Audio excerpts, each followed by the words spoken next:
Hi there, hello there. Welcome once again to reading Machiavelli's Discourses. Today we're looking at, continuing Book 1, looking at Chapter 11, which is Machiavelli's, of the religion of the Romans. Okay, so the question is the religion of the Romans, the aspect of this.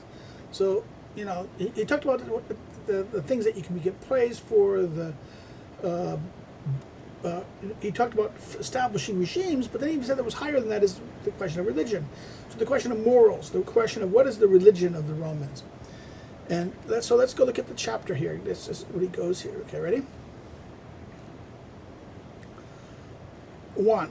Although Rome had Romulus as its first orderer and had to acknowledge as daughter its birth and education as from him, nevertheless, since heavens judged that the orders of Romulus would not suffice for such an empire, they inspired in the breast of the Roman Senate the choosing of Numa Pompilius as the successor to Romulus, so that those things omitted by him might be ordered by Numa. So in other words, apparently, although the argument that Romulus is the first city, but it wasn't sufficient. Romulus wasn't sufficient. In other words, it is not sufficient for such an empire. In essence, or the glory that was done. It needed to be what? Something needed to be added to it. Something was, in other words, supplemented or not correct. It was not. In other words, Numa supplements and then things that he omitted, right? So things that Romulus omitted, he might order by Numa. As he founded a very ferocious people and wished to reduce it to civil obedience with the arts of peace, he turned to religion as a thing altogether necessary if he'd wished to maintain a civilization. And he constituted it so that it would for many centuries, there was never so much fear of God as in that republic, which made easier whatever enterprise the Senate or the great men of Rome might plan to make. So again, this is that famous line 2. In other words, Livy. This is pure Livy in that sense, right? This is right from Livy. Let's go back here.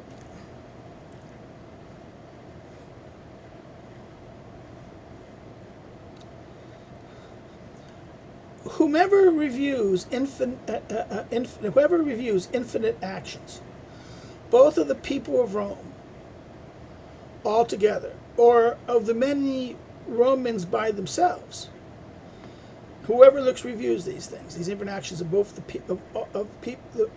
people of Rome all together, or many Romans by themselves, they will see that the citizens feared to break oath much more than the laws, like those who esteemed the power of God more than that of men, as is seen manifestly by the examples of Scipio and of Manlius Torquatus. Now again, this is Polybius from Polybius, right? These examples. For manliness, Lucius Manlius, father of Titus Manlius, who, okay, now stop for a second, let's go back. The Scipio and of Manlius Torquatus. Now first, for after the defeat that Hannibal had given to the Romans at Cannae, many citizens gathered and, terrified for their fatherland, agreed to abandon Italy and move to Sicily. Hearing this, Scipio went to meet them and with naked steel in hand constrained them to swear that they would not abandon the fatherland, right? This is, again, 5. This is right from Livy.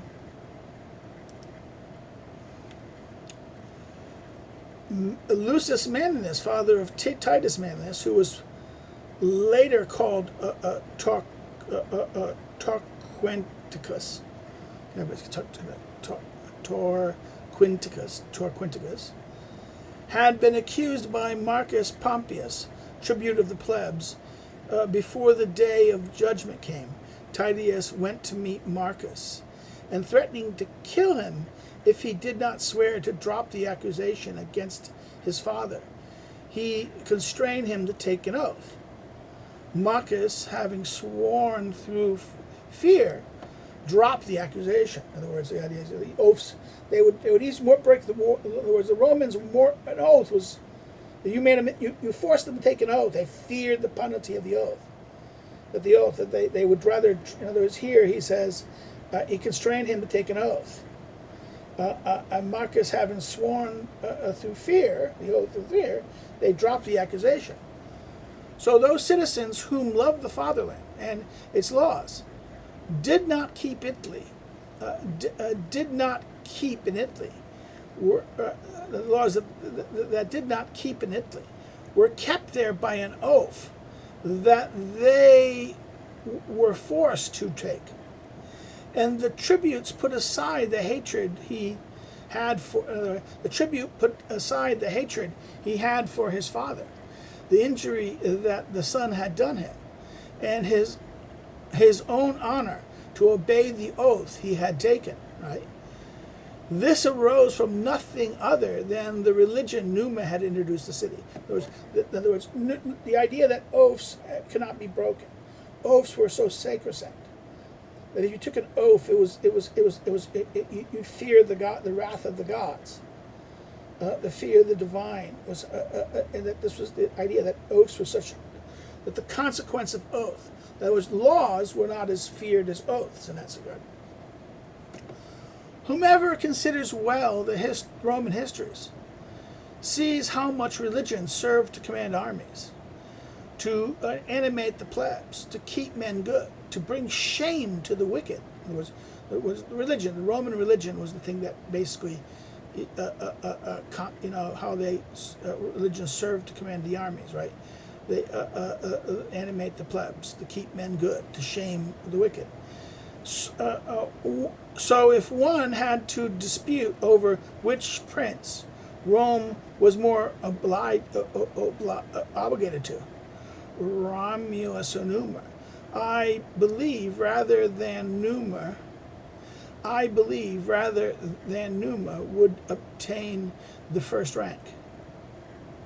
I believe rather that Numa would take the first rank.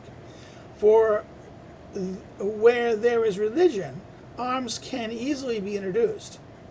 And where there are arms and not religion, the latter can only be introduced with difficulty.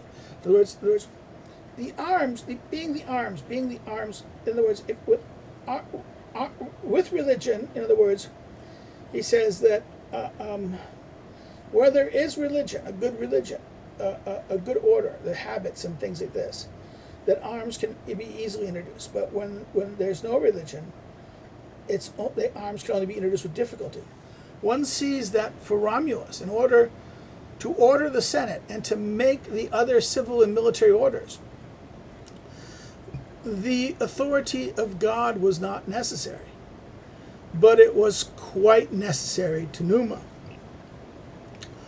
who pretended to be intimate with the nymph, who consulted him on what he had to counsel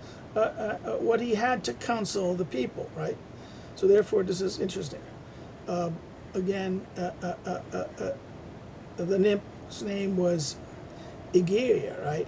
So again, this is the origins of the first book of Livy. Right. In other words, that he was. In other words, there was no council. Romulan, in order to make the Senate and military orders, the gods were not necessary, but it was quite necessary to Numa, who pretended to be intimate with the nymph, who counseled him on what he got to do. It all arose because he'd wished to put new and unaccustomed orders in the city, and doubted that his authority would suffice. I mean, he needed something more. His authority alone was not suffice. His power and he needed something higher than him, something more powerful than him, something that people would fear more, right? 3, and truly there was never any order or extraordinary laws for a people who did not have recourse to God. In other words, it's going to be very difficult if people don't believe in God, to recourse to a God, the divine, the holy, the high. It's going to have there's no extraordinary laws. Extraordinary laws. In other words, there was never any order of extraordinaries for a people who did not have these orders, because otherwise they would not have been accepted. For a prudent individual knows many goods that do not have in themselves. In other words, many prudent individuals know many goods that do not have goods in have goods that do not have in themselves evident reasons. Sorry, goods, things that are good, benefits that are beneficial, that do not have in themselves evident reason, with which one can persuade others. Right. In other words, there's some good things. In the goods that clearly benefit goods, I know that these are goods, but most people aren't going to be persuaded to engage and do those things. There's not going to be evident within the thing itself that people will choose it. Thus, wise men who wish to take away this difficulty have recourse to God. So did Lycurgus. So did Solon. So did many others who have had the same end as they. In other words, they turned to God. They turned to God. There was the use of God, the divine, the use of the holy. Marveling thus at his goodness and prudence, the Roman people yielded to his every decision. In other words, the Roman people yielded to his every decision. Indeed, it is true that since those times were full of religion, and the men with whom he had to labor with crude, they made much easier the carrying out of his plans, since he could easily impress any new form whatever on them. So in other words, okay, there's a double fold. They were, in other words, he now hits it. They were, there was these period, the time he lit.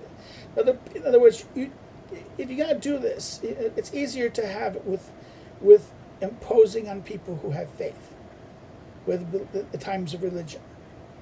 But usually, this is, in other words, he ties it with simplicity, right? These people are crude. In other words, they had to labor. In other words, the men with whom he had to labor were crude, and because of this, they made much easier to do this. Right? He could easily impress on them whatever new form. In other words, they were simpler people who had less habits, less developed. They weren't, they full of religion, right? Crude and also filled with religion.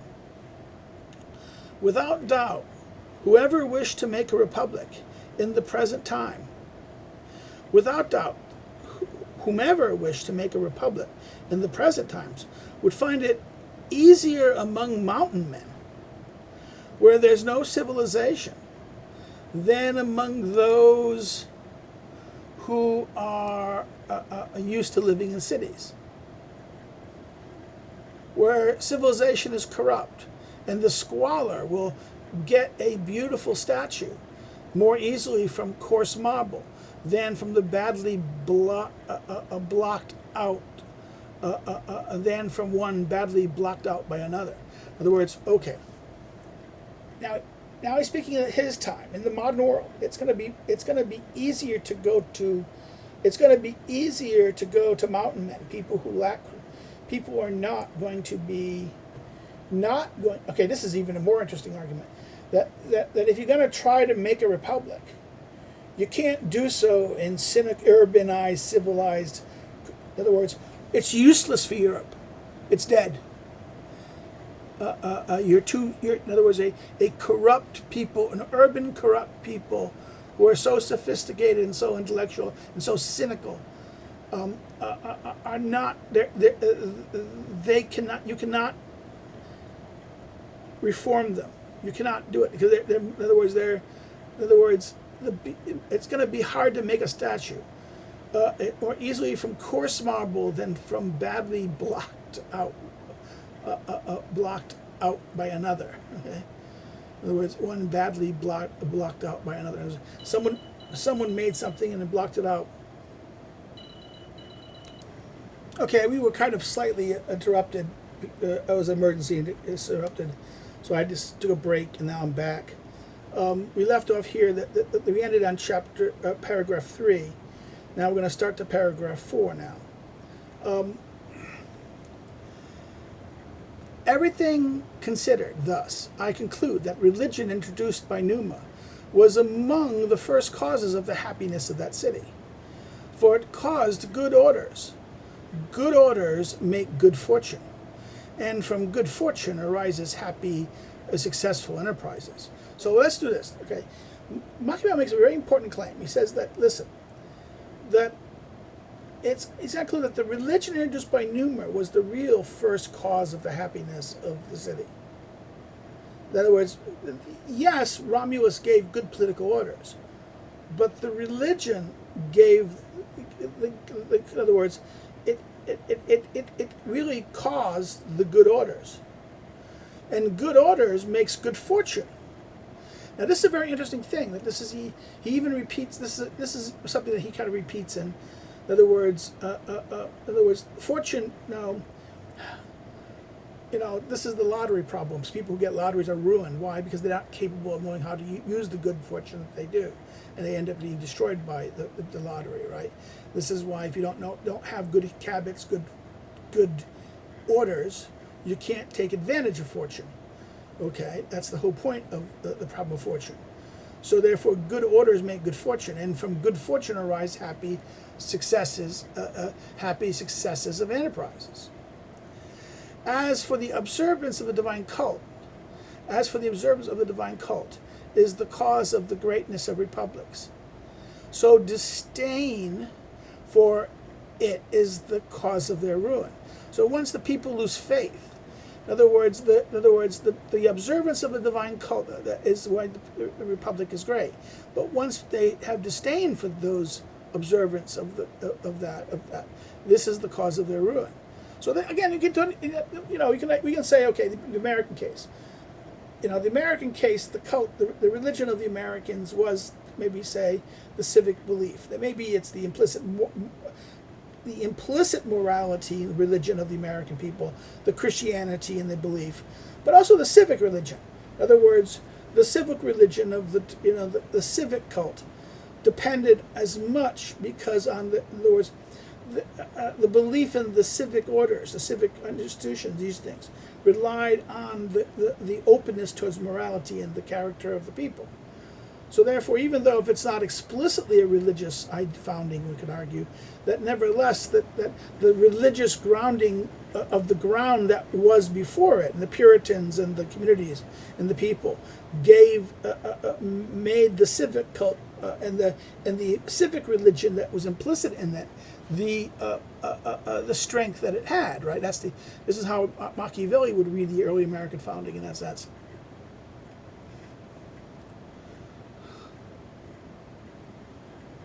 For where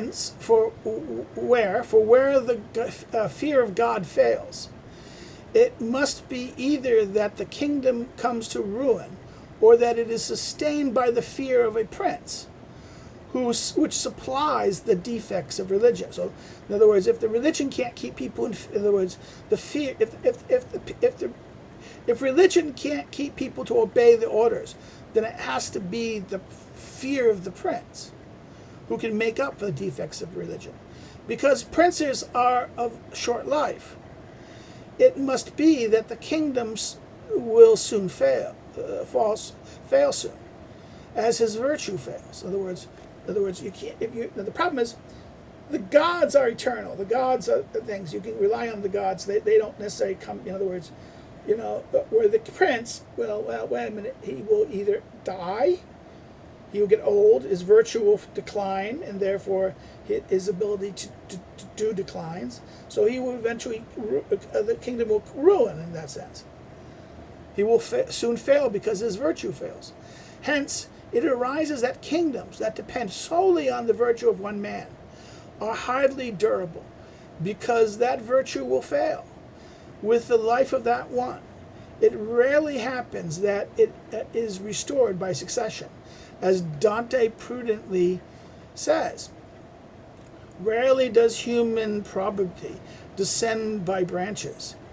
Rarely does human probity descend by branches, and this he wills to whom gives it, that it be called from. In other words, and this he wills who gives it, that it be called for from him. Now this is what? This is 11, Dante's Purgatorio. Dante's text says that human probability rarely rises by the branches. In other words, it doesn't come by the branches. This is purgatory, right? Purgatorio. Now, it's interesting, Machiavelli picks purgatory, not hell, not heaven, right? 5, thus it is the safety of a republic. It is the safety of a republic or a kingdom to have not one prince who governs prudently while he lives, but one individual who orders it so that it is also maintained when he dies. In other words, a prince who's going to order the republic, and then what he does after he dies, the system will order itself. Although coarse men may be more easily persuaded to a new order or opinion, this does make it impossible. In other words, although coarse men may be easily to present a new order or opinion, this does make it impossible also to persuade to it. In other words, it does make it impossible also to persuade to it civilized men who presume they are not coarse. So in other words, it may be easy to do this, but it makes it impossible to do with people who don't believe they're coarse, who don't believe, who presume they are not coarse, right? They presume that they are not coarse. To the people of Florence, it does not appear that they are either ignorant nor coarse. Nevertheless, they were persuaded by Friar Germano Savonarola that he spoke with God, right? Well, this is the infamous Savonarola problem, right? Again, this is Machiavelli's letters to Riccardo Breccia, 9th March 1798, to Francesco Verletti of 26 August, and Francesco Guardini of 17th May. So check the letter about Savonarola, right? The letters. I do not wish to judge whether it is true or not, because one should speak with reverence of such a man. But I do say that an infinite number of people believed him without having seen anything extraordinary to make them believe him. For his life, learning, and the subject he took up were sufficient to make them lend faith. In other words, that his life, his learning, and his subject he took up this was sufficient for them, the people, to make it. There was nothing extraordinary about he did that made them believe him. He was able to believe these people. They were neither ignorant nor crude, right? No one, therefore, should be terrified that he cannot carry out what had been carried out by others. For, as was said in our preface, men are born, live, and die in one and the same order. In other words, they born, live, and die always in one and the same order. Okay, they have that same order. So therefore, in other words, it can be carried out in that sense. Machiavelli ends it with this idea. See, Machiavelli suggests that, you can't do it, civilized men, advanced civilized men, in other words, not crude, people who are not crude, and people who are supposed to be sophisticated and urbanized are not going to it'd be tough. But then he gives the example of Savonarola, who's able to persuade the Florentine people of these things. Now the question is, could that be said about modern times? And we could say yes, we can. I think in many ways our times is, even though we're irreligious, we're just susceptible to this kind of faith. Environmentalism now, it's this different. We have the cult of environmentalism, the cult of social justice. The woke. What is woke but a religion in this sense? In that sense, this is a religion that, in a sense, has people's and the adherents to it are as much pious types piety than the religion that they make fun of. Okay, so therefore, this is a interesting aspect of this. So seek comments. Please, if you have any comments or questions, please put it below, and I will respond to them when I see them. If you have liked the video, hit the like button. Share it far and wide. Share it with your friends. Share it, to get the word out. In that sense, share on your social media and things like that. If you've not subscribed, please subscribe. It helps the channel grow in that sense. Encourage others to come and subscribe to check the channel out. Another thing you can do is you want to, if you didn't like it, you can always say no. You can thumbs down it. But say why in the comment. This way people can learn. This way, explain your objection. And this way there can be, maybe I can benefit and others can benefit. Another thing you can do is if you want to follow me on social media, the social media links are below. If you want to know more about me as a researcher and a scholar and as an academic, in that sense, you can follow my the academic social media links below those. And if you want to basically help what I do, you want to help what I do,